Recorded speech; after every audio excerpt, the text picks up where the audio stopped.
Hoje eu quero compartilhar um trecho de um profeta que fazia tempo que eu não falava sobre ele.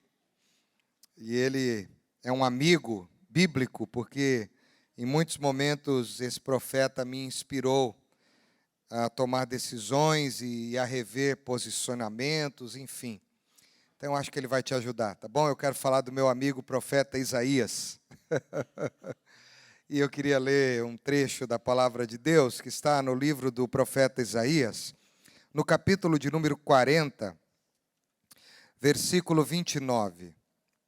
Isaías 40, 29. Olha que interessante o que Isaías vai nos dizer. Ele fortalece o cansado e dá grande vigor ao que está sem forças. Versículo 30. Até os jovens se cansam e ficam exaustos, e os moços tropeçam e caem. Versículo 31. Mas os que esperam no Senhor renovam as suas forças.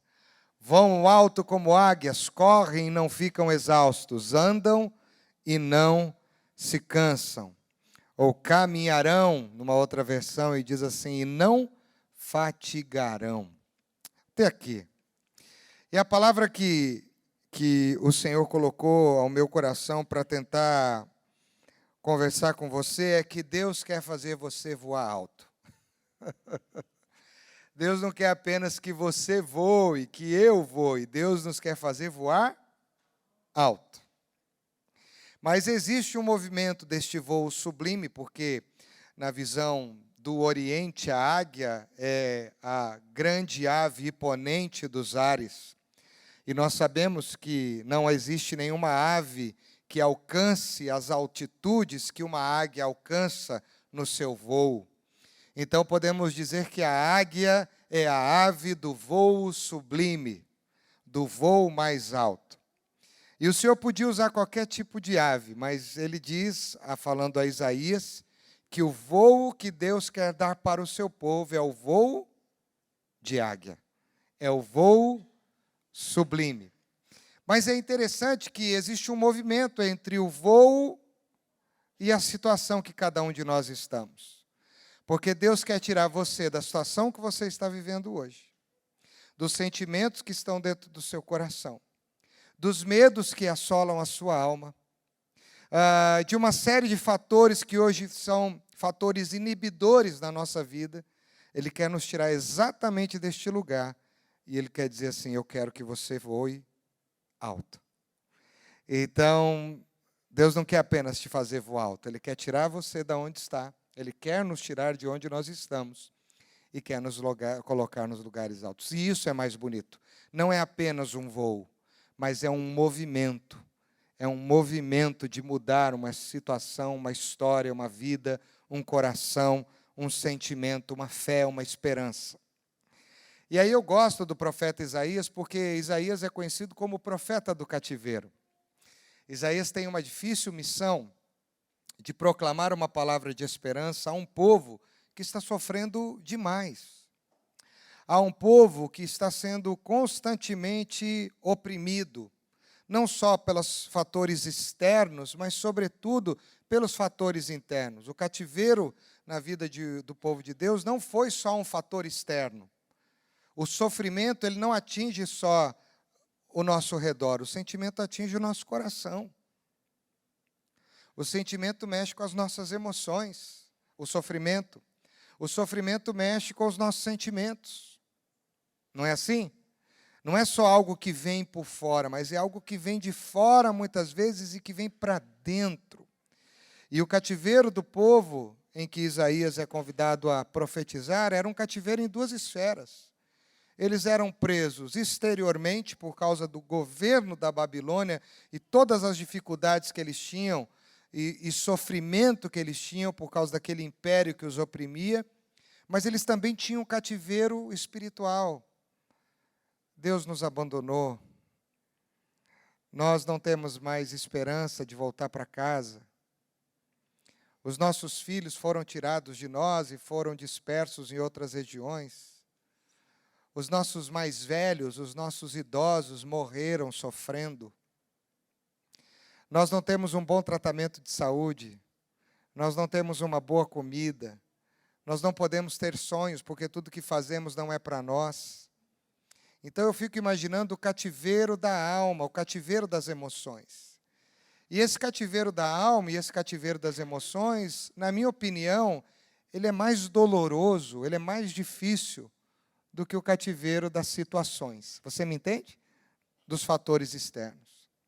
Como é difícil você conversar com alguém que está cativa na alma, cativa nas emoções, cativa no sofrimento, achando que a esperança já se foi, achando que não existe mais possibilidade de ser feliz, vivendo aquele sentimento de derrota, aquele sentimento de entrega. Como é ruim o cativeiro da mente. Aquele pensamento que nos oprime, aquele pensamento que nos faz mal, aquele pensamento que nos consome. Talvez existam pessoas aqui assim. E para poder, talvez, identificar o que esse cativeiro significa, o versículo 29 que nós lemos, ele mostra onde o povo estava e o que, de fato, esse tipo de cativeiro gera na vida do povo. Na minha versão, ele vai colocar lá NVI, hoje eu trouxe uma Bíblia diferente, ela diz assim: dá vigor ao cansado e multiplica as forças ao que não tem nenhum vigor. O povo estava cansado. Estafa, desânimo. Quando você está cansado, você não tem ânimo. Você está cansado. O que você quer? O cansado quer um barranco para encostar, não é? Uma cama para deitar, uma rede, uma sombra, não sei. Mas o cansado está cansado, ele não quer continuar. Ele quer parar e... Sabe aquela noite que você chega? Ontem eu cheguei tarde em casa, um dia difícil. Aí a hora que eu fui deitar assim, eu esqueci se a cama me aguentava ou ela não me aguentava. Sabe o que eu fiz? Eu simplesmente... E assim, tem um pezinho aqui extra, né? Foi uma coisa interessante ali, viu? Foi interessante. Porque o cansado quer se lançar, quer se jogar, quer se entregar. E eu me senti assim ontem. E o povo estava cansado. E o texto diz que eles estavam sem nenhum vigor. Os cativeiros da nossa vida nos cansam. Os cativeiros da nossa vida nos tiram o vigor. Eles nos convidam às lágrimas. Eles nos convidam à frustração, muitas vezes. Então, o povo estava assim. E Deus diz assim para Isaías: eu quero tirar esse povo desse cansaço, dessa fadiga, dessa exaustão que eles estão vivendo, e eu quero fazer esse povo cansado, que quer uma cama para deitar, que não quer continuar, eu quero tirar esse povo daí, quero fazer eles voar como águia. Grande desafio, hein? Grande desafio.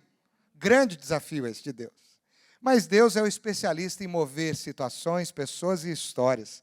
O nosso Deus é o Deus dos impossíveis. Você pode dizer amém para isso? E aí eu fico extremamente empolgado, porque é exatamente isso que Deus começa a falar para Isaías. Quem sabe aqui um povo mais velho, eles começam a dizer: olha para os jovens, parece que eles têm vigor, olha lá, cheio de energia, mas eles se cansam também. Eles também se cansam, os jovens. Eles se fatigam. E se eles ficarem convidados à exaustão, eles vão cair também. Então, não é só vocês mais velhos, e eu imagino que aqui o discurso de Isaías vai ser uma coisa para mim, tá? Foi para a gente com um pouquinho mais de idade, não tão jovens assim. Eles dizem: estão vendo esse exemplo?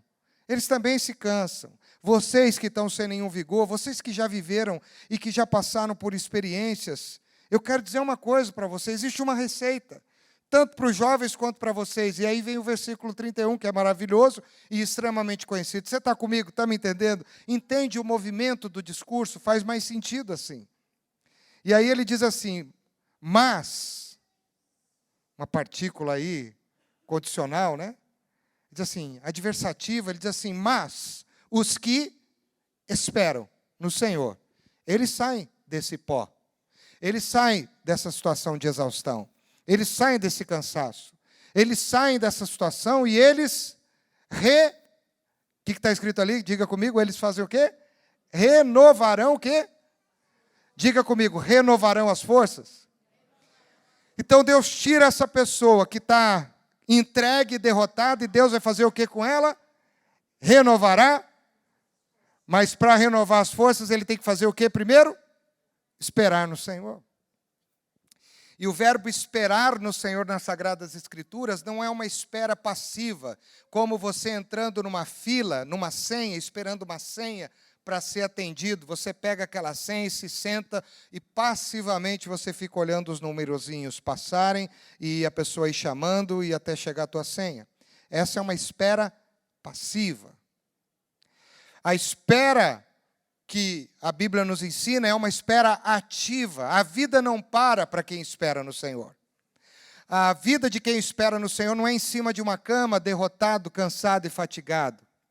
A vida de quem espera no Senhor é aquele que talvez não comece a andar correndo, mas vai andando devagarinho e vai renovando as forças e Deus vai dando condições. Sabe aquele carro que sai lentamente e ele vai numa estrada reta e de repente ele vai acelerando, vai ganhando força e pega alta velocidade? É isso que Deus quer. Deus não quer que você saia correndo. Deus quer que você apenas dê o primeiro passo rumo a esse processo de renovação, porque quem espera, espera ativamente. E aí Deus levanta, Deus dá esperança, Deus dá alegria, Deus dá paz, Deus faz milagres, Deus quebra correntes, Deus quebra cadeias, Deus renova, Deus renova. Então os que esperam no Senhor renovam as suas forças.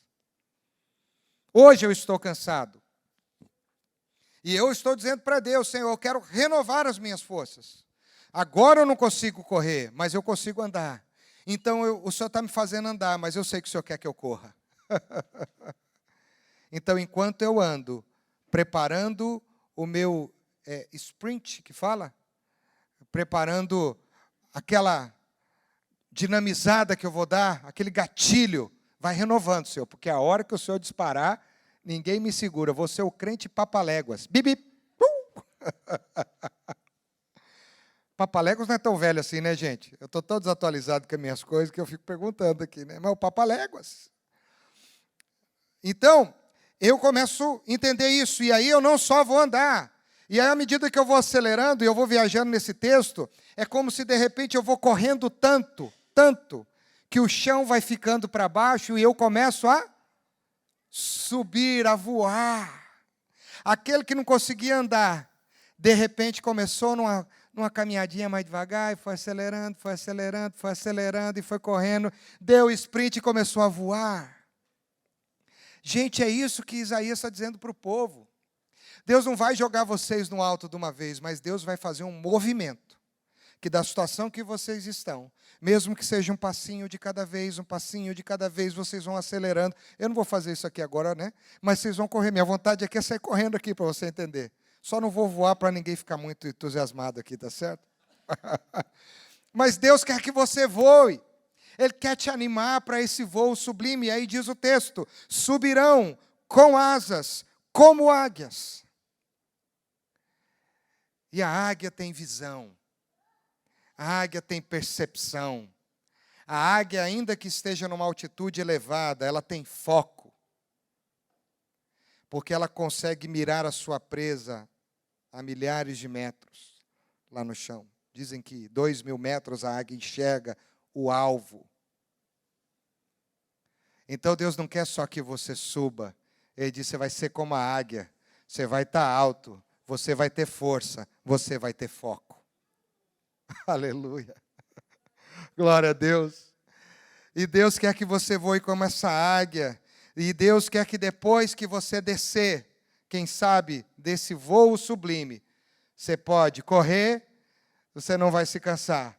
Você vai voltar a caminhar de novo, mas você não vai se fatigar, porque você está sendo constantemente renovado nas suas forças. A bateria nunca acaba. Você não precisa ficar colocando a bateria para carregar, porque ela sempre estará carregada em quem espera no Senhor. Crente que espera em Deus não vive com a bateria arriada. Não arria, não precisa de tomada, porque você está constantemente ligado à fonte que te abastece constantemente.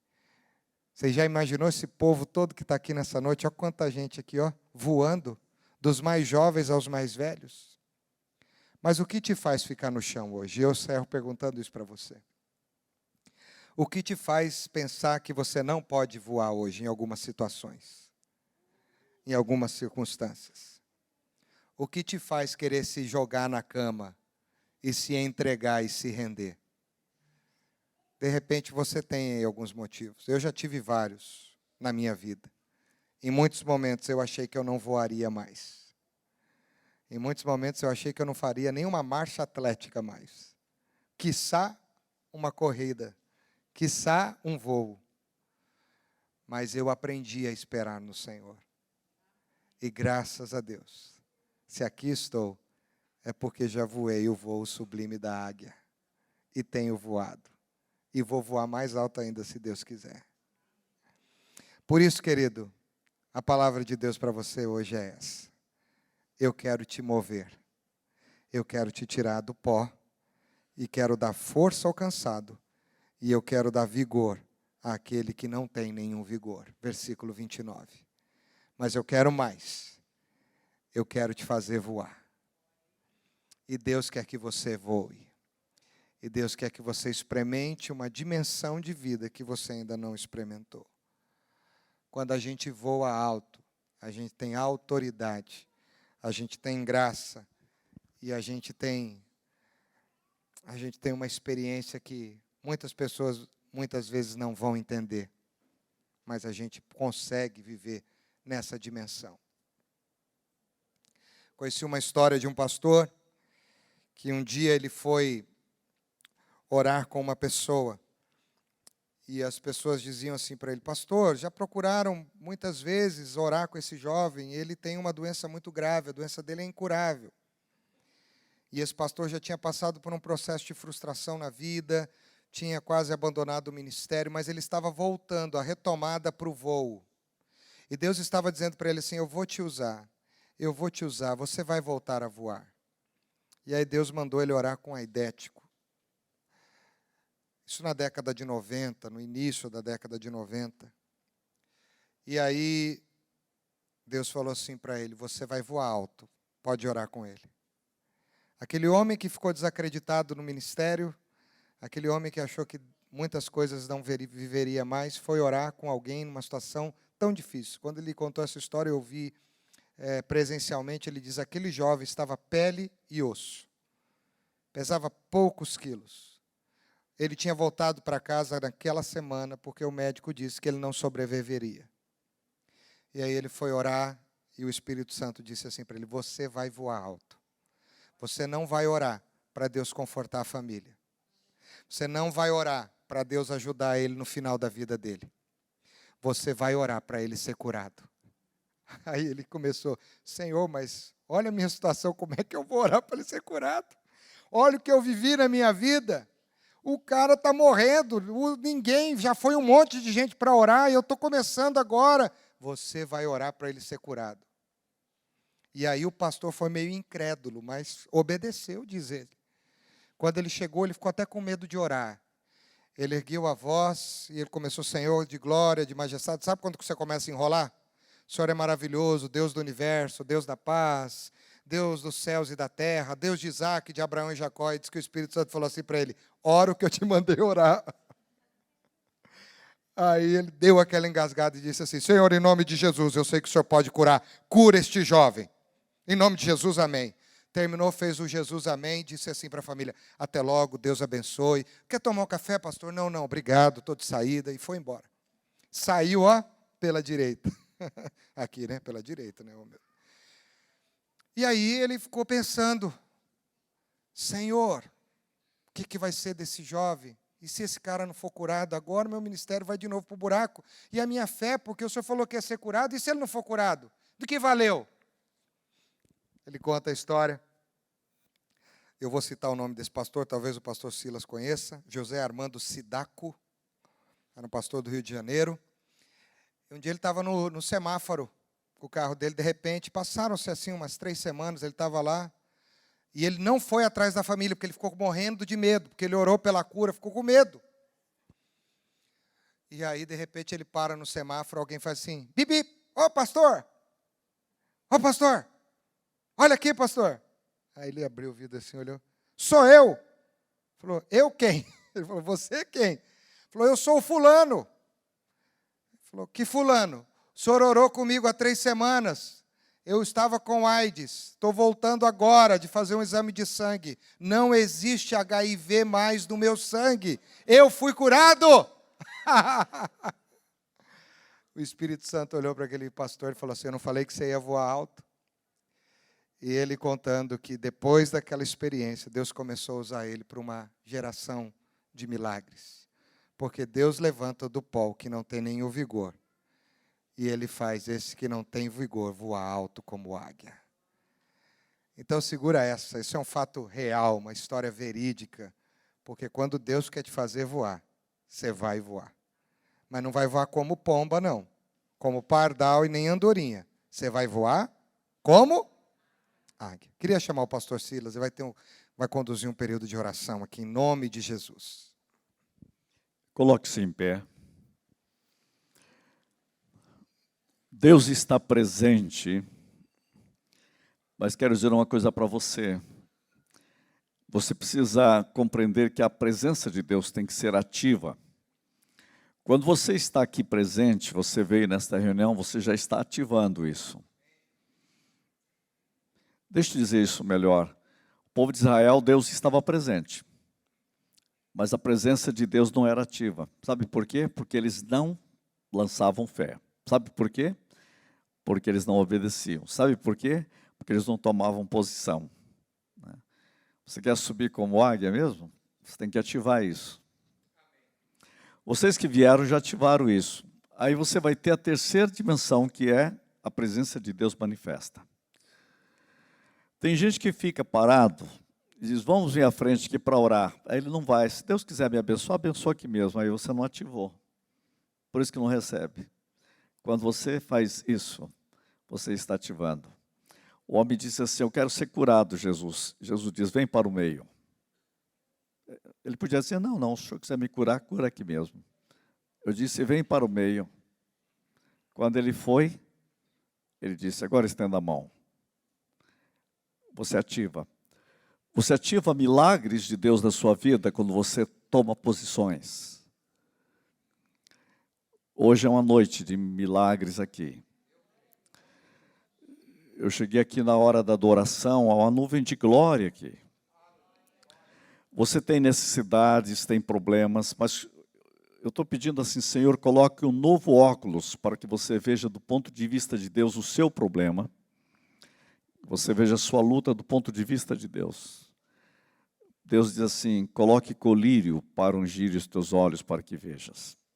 Vamos orar. Eu quero convidar você que dê mais um passo. Venha aqui à frente, nós vamos estar orando aqui por você. Talvez não dê tempo de gente ungir todo mundo, mas a gente pode pelo menos ter uma palavra de oração. Depois, se você precisar uma unção especial, nós ungimos você por causa de alguma enfermidade, de algum ponto.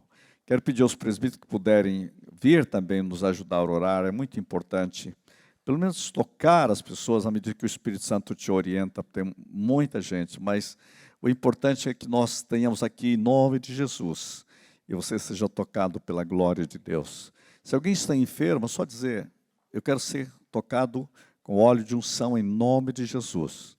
E eu declaro que você é livre e é curado. Deus está presente. Deus está presente. Vamos ativar em nossa realidade para que haja uma presença manifesta de Deus nesta noite. Presença manifesta. Presença manifesta. Presença manifesta. Vocês lembram quando Jesus estava em Canaã? Uma palavra que Deus me deu hoje de manhã é isso. Ele estava presente. Ele estava presente. Ele estava presente. Quem está enfermo podia dar um passo à frente aqui só para receber unção. Vamos orar. Pai, na autoridade do nome de Jesus Cristo, nós colocamos todas as pessoas que estão aqui nesta noite, na tua presença, para dizer: sejam livres, sejam curados, sejam abençoados, em nome de Jesus. Pai, que haja uma presença do Senhor ativa, manifesta na vida do teu povo, que o teu Espírito toque cada pessoa enferma e haja cura, haja saúde células e moléculas recuperem a saúde em nome de Jesus. Nós oramos por lares, para que lares sejam livres. Oramos por pessoas que estão com lutas na sua vida familiar, liberta-os. Nós oramos, Pai, para que pessoas sejam curadas na sua vida econômica, na sua vida emocional. E há pessoas aqui que estão se colocando em lugar de pessoas que estão lá em casa ou em algum lugar do país e precisam da tua bênção. Nós pedimos que o teu Espírito toque estas vidas, e estas orações agora estão colocadas diante do altar. E nós dizemos, Pai, no poder do nome de Jesus Cristo, cure todas as pessoas para o louvor da tua glória. Senhor, nós recebemos a saúde de Cristo, a vitória de Cristo, o poder de Cristo, e dizemos nesta noite: derrama do teu Espírito Santo sobre todas as vidas, para o louvor da tua glória. E quem crê e recebe diz amém. Amém, amém, amém. Vai voltando para o seu lugar e continue em oração. Se alguém precisa de uma unção por causa de uma enfermidade, receba a unção agora, em nome de Jesus Cristo, para a glória do Todo-Poderoso, para a glória do Senhor Jesus. Amém. Amém. Amém.